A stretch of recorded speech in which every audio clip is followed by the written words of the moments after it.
Mesdames, Messieurs de la presse, je vous remercie pour votre présence.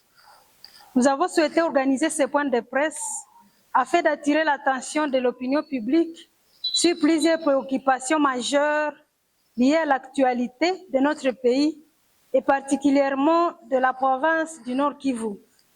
Notre intervention s'articulera autour de 5 points. 1. La persistance des massacres des populations civiles dans la région de Beni et l'obligation de protection qui incombe à l'État. 2.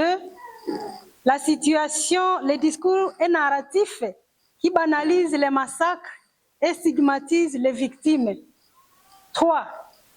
La situation dans les zones sous contrôle de l'AFC M23 et les atteintes à la souveraineté nationale.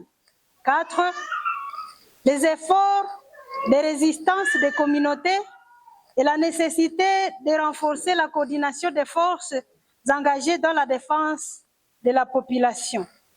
Et enfin, les priorités nationales dans le contexte où la protection de la vie humaine devrait primer sur tout autre débat. Nous prendrons également quelques minutes ou quelques instants à la fin de cette rencontre ou de cette adresse pour une annonce personnelle qui ne constituera pas toutefois l'objet principal de ce point de presse. Mesdames et messieurs de la presse, nous prenons la parole dans un contexte d'extrême gravité pour la République démocratique du Congo et particulièrement dans la province du Nord Kivu. Alors que les débats politiques nationaux se multiplient sur diverses questions institutionnelles, une réalité brutale continue de frapper nos populations. Les massacres des civils, des viols et violences sexuelles parfois suivis des enfants nés de ces viols des ADF et autres catégories d'auteurs, les déplacements forcés, les enlèvements, les destructions des biens privés et publics et tout ce qui accompagne la guerre qui ravage l'est de notre pays, la République démocratique du Congo. Au Nord Kivu, la situation sécuritaire demeure alarmante. Le 31 mai 2026, dans le quartier Ngadi, en pleine ville de Beni, une attaque meurtrière attribuée aux ADF a coûté la vie à plusieurs civils dans une zone pourtant urbaine et censée être sécurisée. Le 3 juin, c'est-à-dire hier, de nouveaux massacres ont été signalés dans plusieurs localités du secteur de Mbaou, en territoire de Beni, plongeant encore des familles dans le deuil et renforçant un climat de terreur permanente. Ces attaques ne sont pas isolées.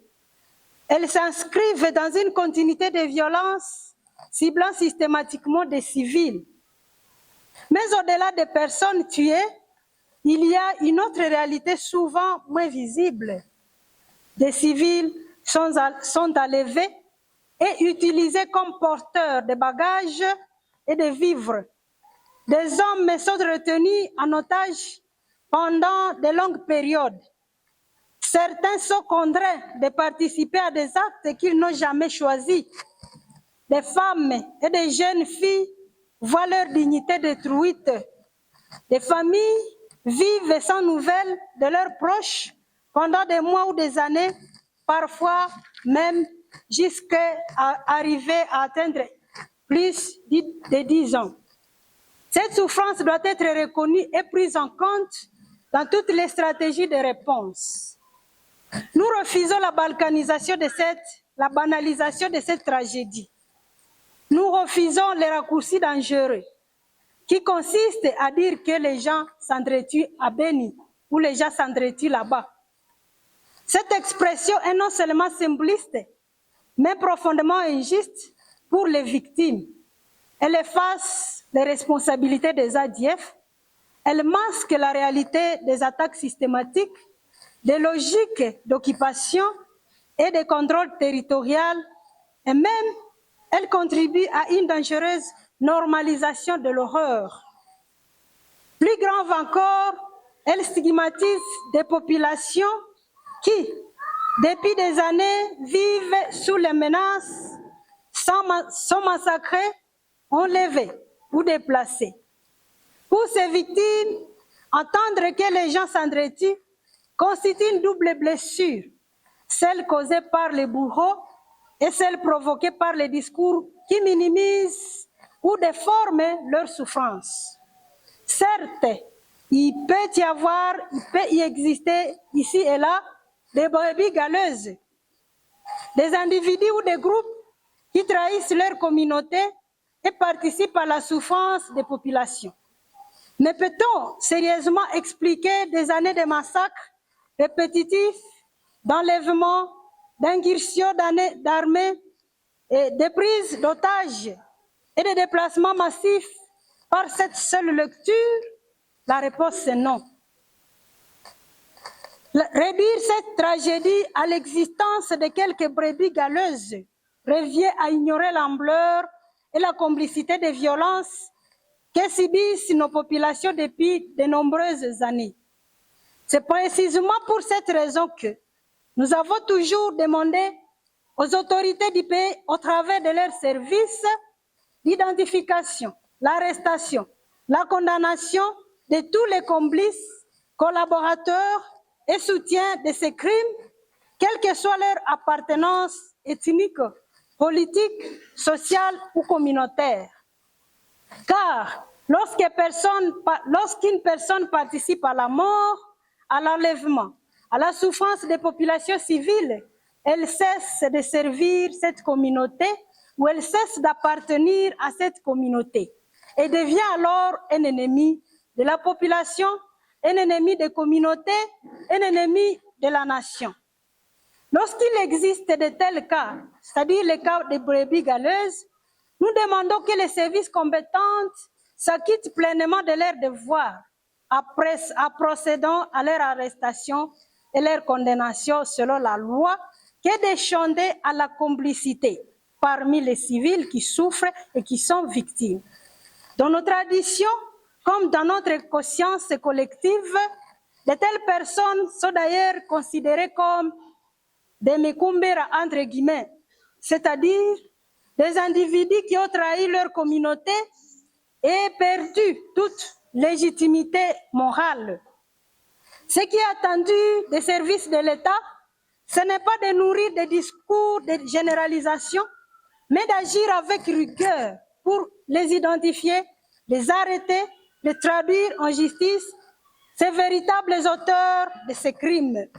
Dans ce contexte, la responsabilité de ce que nous vivons ne peut pas être renvoyée aux communautés dans leur ensemble, mais plutôt elle doit être clairement située là où elle se trouve. Et là où elle se trouve, c'est où? Sur les auteurs directs des crimes, sur les réseaux de soutien, mais également sur la défaillance des services chargés de protéger ces populations. Au-delà des auteurs de violences, il est légitime de s'interroger sur l'efficacité des manquements et des insuffisances des dispositifs de protection qui ont permis à ces crimes de se répéter jusqu'à aujourd'hui. La justice, la sécurité et la protection des civils doivent rester le centre de toute analyse sans confusion ni stigmatisation collective. Depuis longtemps, nous avons toujours demandé l'identification comme nous avons dit, mais rien n'est fait, hélas. Pendant que ces crimes bénéficient trop, ces criminels plutôt bénéficient trop souvent de l'inefficacité des services et de l'impunité, il est aberrant d'attendre certaines voix, y compris même ceux qui sont censés protéger les citoyens, en les faisant respecter leurs droits, en garantissant leurs droits, en adoptant des discours aussi qui semblent davantage condamner celles-ci. Nous décourageons également les discours qui tentent à justifier l'incapacité de protection des civils à travers les explications telles que il s'agit de représailles, c'était une attaque de vengeance, ou c'était une réaction à une opération militaire. Pour les populations civiles, ces explications ne changent rien, ou est liée alors à leur douleur et à la douleur de leurs familles endeuillées. Ce que les populations attendent est simple, que rien ne leur arrive, parce que c'est ça le devoir de l'État. Nous rappelons que la mission première des services de sécurité est d'empêcher des tragédies avant qu'elles ne se produisent. La prévention doit être aussi importante que les opérations offensives. Tout en saluant les efforts qui ont permis l'arrestation et la neutralisation de certains éléments ADF, nous rappelons que les familles des victimes ont également droit à la vérité. Elles entendent des informations sur le sort de leurs proches, mais aussi sur le sort de ceux qui ont causé la vie dans laquelle elles se trouvent pour aujourd'hui. Mesdames et messieurs les journalistes, à cette occasion où nous condamnons les massacres des civils de Beni et à Ituri, nous exprimons également notre grave préoccupation face à la situation des ADF, de l'AFC M23 dans plusieurs zones du Nord Kivu. Au-delà des opérations militaires, nous observons une dynamique d'occupation progressive de certaines localités, accompagnée de la mise en place des structures administratives parallèles qui interrogent directement l'autorité de l'État. Nous rappelons notamment la nomination récente, le 29 mai 2026, des nouvelles autorités à l'université de Goma et Nigom par les responsables du M23.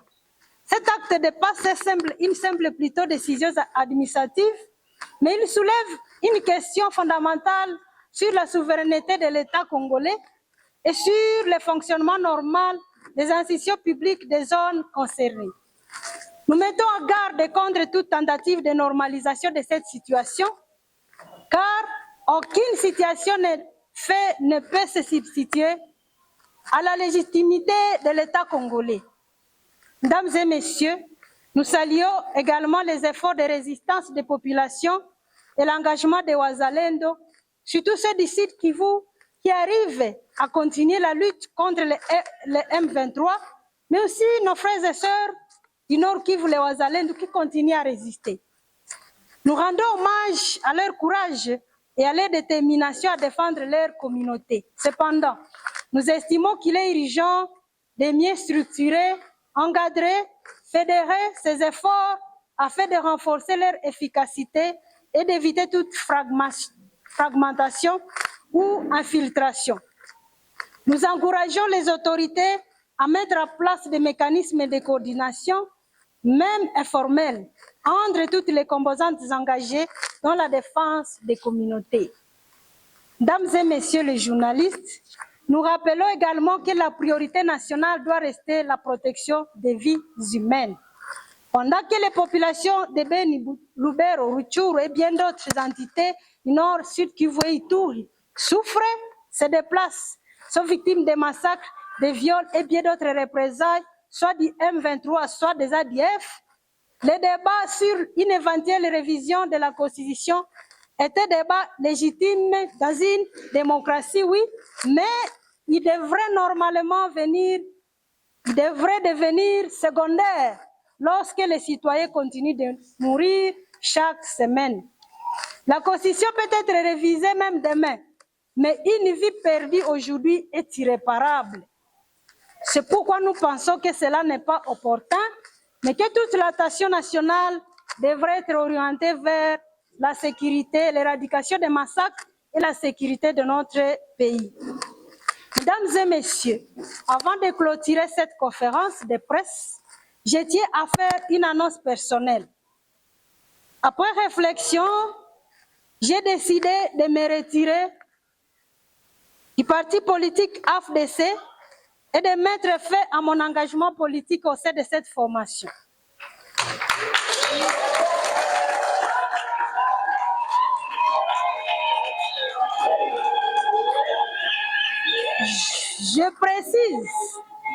Je précise que cette annonce ne fera pas objet de débat aujourd'hui avec les journalistes, car elle relève d'un choix personnel, mûri et assumé, qui n'altère en rien le sujet central de cette conférence de presse. Ce choix s'inscrit également dans la continuité de ma passion pour la défense des populations civiles. Une mission qui exige parfois de l'indépendance, de la liberté de la parole, de la liberté de parole et une autonomie d'analyse afin de mieux porter les voix de ceux qui ne sont pas attendus. Pour conclure, je vous laisse cette réflexion en rapport avec la décision que je prends aujourd'hui. Ce que les gens doivent savoir, c'est que on ne peut pas retirer la voix à celui qui a été appelé à parler, car même s'il n'y a plus de tribune, il parlera au peuple. Ou alors, on peut retirer un micro à un pasteur, mais on ne peut pas empêcher la parole à se répandre dans la rue. Un pasteur, même sans hôtel, peut aller prêcher la parole dans la rue. Et dans beaucoup de cas, on peut fermer une tribune, mais jamais taire une conviction. Je vais tout simplement dire, une voix authentique ne meurt pas avec un siège. Elle change seulement de place. Je suis donc désormais engagée dans la rue ou partout où je vais prendre la parole aux côtés des populations. Mesdames et messieurs de la presse, je vous remercie pour votre attention et je vous invite, encore une fois, comme je l'ai dit, à centrer vos questions sur le thème principal de ce point de presse, à savoir la situation sécuritaire au Nord Kivu, les massacres des populations civiles, la guerre d'occupation, les responsabilités des acteurs concernés et les solutions attendues par la protection des civils. L'annonce personnelle que je viens de faire ici ne constitue pas l'objet de cette rencontre et n'appelle donc pas des débats particuliers aujourd'hui. Je suis maintenant à votre disposition et donc prête à répondre à vos préoccupations, à vos questions. Merci.